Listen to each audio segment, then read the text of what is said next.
This team obviously reminds me a lot of San Diego State, for some reason, but obviously it's one of those things that can work both ways.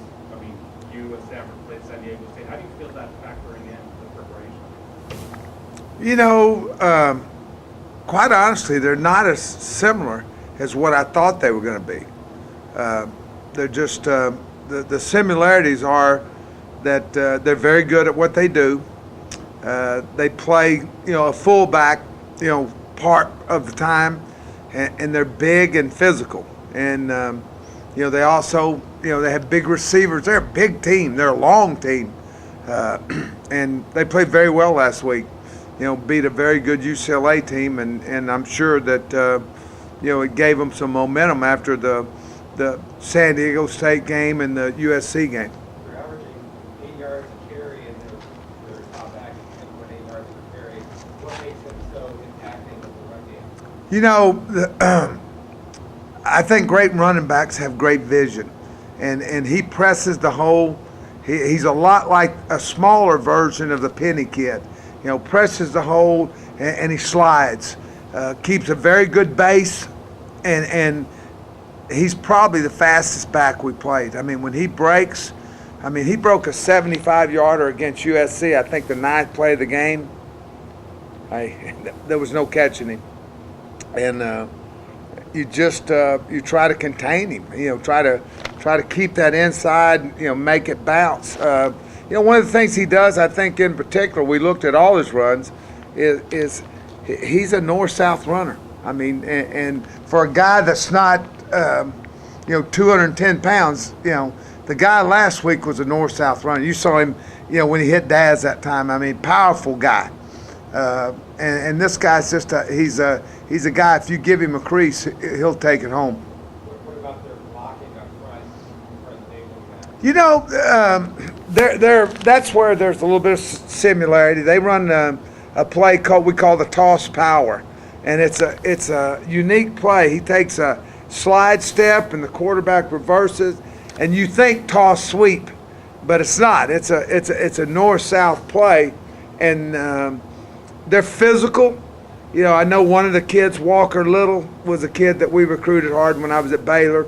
I've known him for 4 or 5 years. He's out of Episcopal in Houston, and he's a freshman. He's starting, and good player. They're a physical line, and they're tough. You can tell they play with that mentality.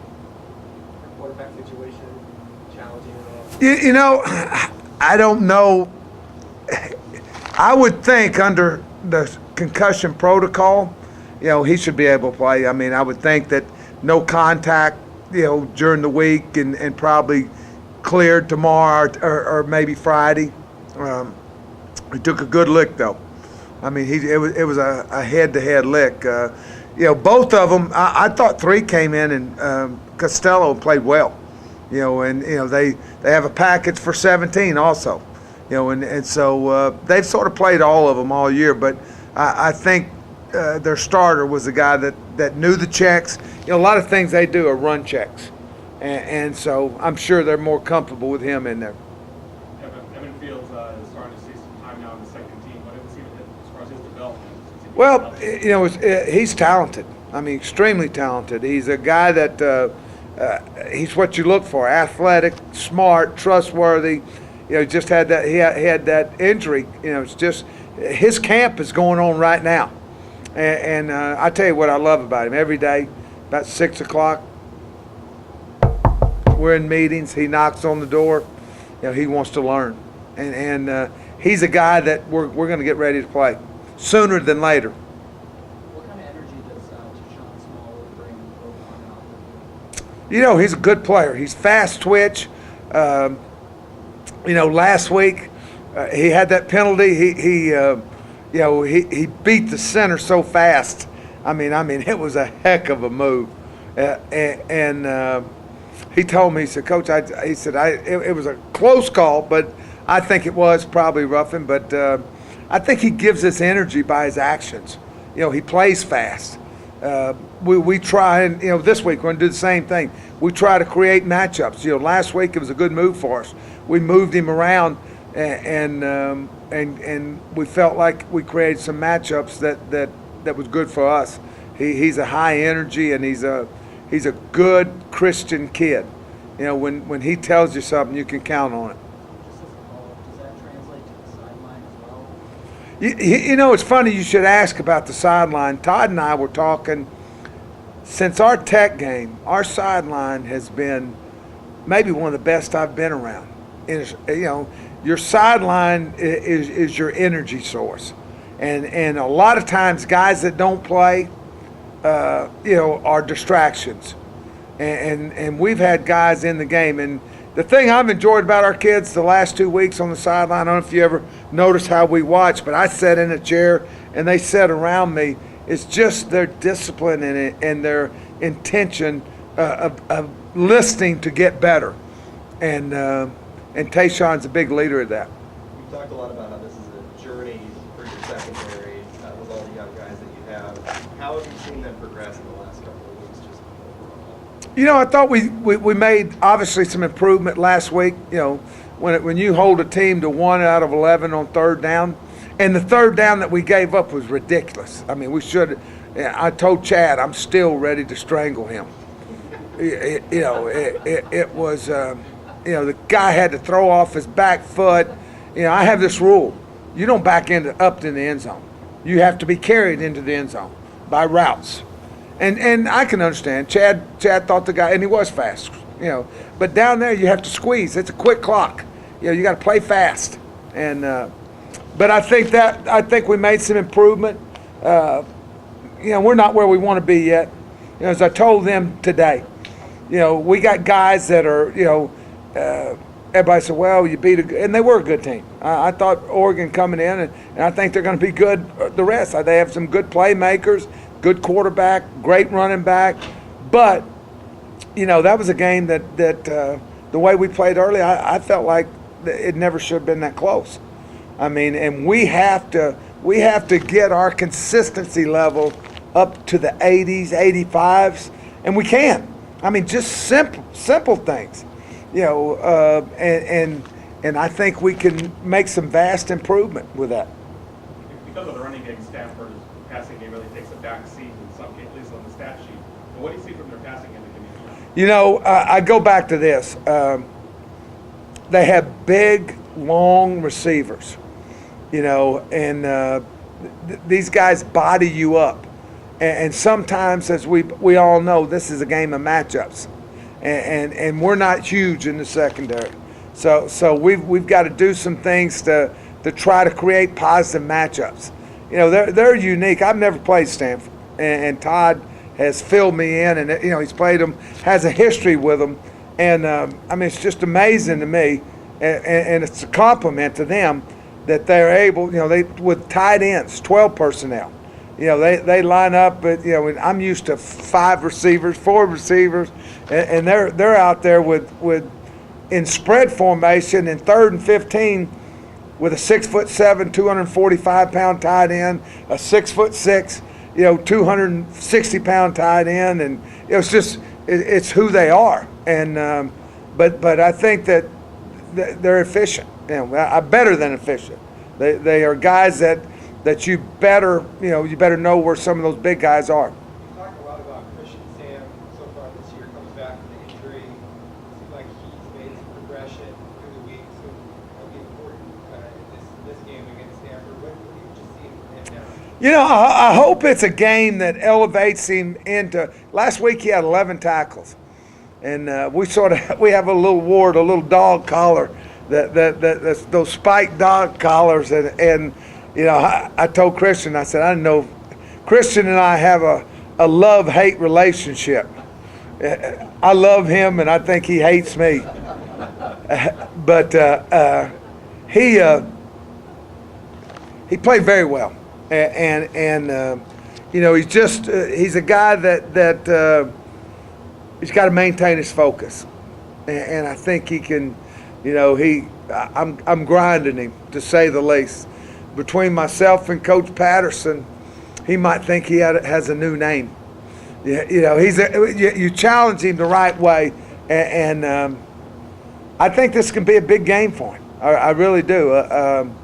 You know, he is a guy that that has really good talent. And my goal, I told him, my goal as a coach, I said, you don't want a guy that doesn't challenge you to be the best you can be. And I said, if you're looking for that guy, he's not here. So I think it can be another game. I think he's taken steps. You know, obviously he was extremely disappointed after the San Diego State game. You know, with a 3rd and 21, sort of drifted, and he got better against Tech, had a good game, and I thought last week he really made some nice plays against good backs. Do you see him playing more into his athleticism, like you had mentioned a couple weeks prior, that if he could just play the way his physicality is, do you see him kind of growing more into that? Yeah, I do. I mean, and let me say this too. I'm hopeful. You know, I do believe, you know, I'm a production guy. And I looked at his stats, I watched the tape. He was productive last week. I mean, they had to know, I mean, when that game was over, they said, hey, you know, number 2 played a good game. And the back knew, you know, who's blocking 2. You know, I always tell the story when I was at Pittsburgh, Shady McCoy, we're playing somebody, I don't know who it was, but I remember on the sideline, he's over there, he's going, who's blocking number 44? And somebody said, well, on different schemes, he said, nobody's blocking him. And the other night, I say that because the back on one of the 3rd and 2s, I think you might remember, we blitzed, got the fumble. And the back stood up, and you could tell he turned to the offensive lineman like, who's blocking him? So, you know, we're just hopeful that we become more consistent. Before you got here, you talked about me talking to the guys on the defensive line on the sideline. That was Todd the last few years, and now he appears to have taken more of a, what you hear, more of a CEO approach. You've been around the sport for a long time. Do you think that's hard for a head coach to kind of realize that maybe he needs to step back a little bit and take a different approach? Oh, absolutely. Yeah, you know, I tell people this. I always thought I was a really good assistant coach before I was a head coach. And then after I addressed the things that I addressed at SMU, you know, starting with a 3.0 and 1,000 on your acceptance, you're getting in, I told myself, I said, I have greater appreciation for a head coach because I've been one. And I think Todd he's been magnificent. Now, one of the things that I love, we love to talk football together. I mean, he's not out of it. He's aware on both sides of the ball what everybody's doing, but he is also giving us creativity in space. You know, some of the blitzes I was running the other night, he would look at me like, "Ooh," and I said, "Well, we got to be bold." We said it. We're going to be bold tonight, and but he's been awesome, and I think that I'm not sure the word CEO, but he's managing. You know, he's managing. You know, we have a meeting, myself, Billy, and him, and I really like it. We talk about what we need to do as a team to win the game. And I see Todd during the game, I see him managing those situations. Listen, that onside kick, you know, he was sitting there and he told me, he said, Phil, he said, what do you think? You know, he's sharing thoughts. And I said, do you think we can get it? He said, it's there. I said, do it. And it was a huge play for us. And so, and I think this, and this is not any disrespect to anybody that's ever been here at all, but I think he's confident in his staff, and I think you can tell that you know. And I don't go in. I'm not. Billy's not high maintenance. I'm not high maintenance. Listen, we want to win. I don't care if it's my ideal, his ideal, Keith Patterson's, Sean Slocum's. We want to win, and if it, that's what I've seen with Todd that I've been very impressed with, is that he is letting us share our ideals and going and we're implementing them. And I say this again, we spend time together, he comes in, I want him to know what we're doing. Because I know as a head coach, that's important, that he knows, you know what, I like this, you know, I like that, you know, and why are we doing this? And I think he's doing that with Billy also, and I think that I wouldn't call it CE. I would just say managing. He's managing his staff He's trusting his staff, and listen again. He's also involved. He's knowing what's going on, which I think is important. So, Coach, you guys pressured a lot more in that game, as you mentioned, 1 of 11 on third down success. Was that just Ron being out? Was that you learning more about your personnel, or what went into that? You know, a couple things. In the Tech game, I told you this last week. Anything you say would be sour grapes. We thought we had a really nice package with Crum, and I made a mistake. I didn't have a backup, of a personnel package. And now I did think at halftime we adjusted and we got better. I think it was obvious, but I think that it was a combination of those things, of just what you're saying. How can we, obviously, we were a little bit conservative. Some of it by choice, the first 2 games. And so we felt like we had to be a little bit more creative. And if you remember that one section there in the second quarter, I think they had the ball either midfield or better 4 straight possessions. And we didn't feel like we could afford to let them get in range of scoring.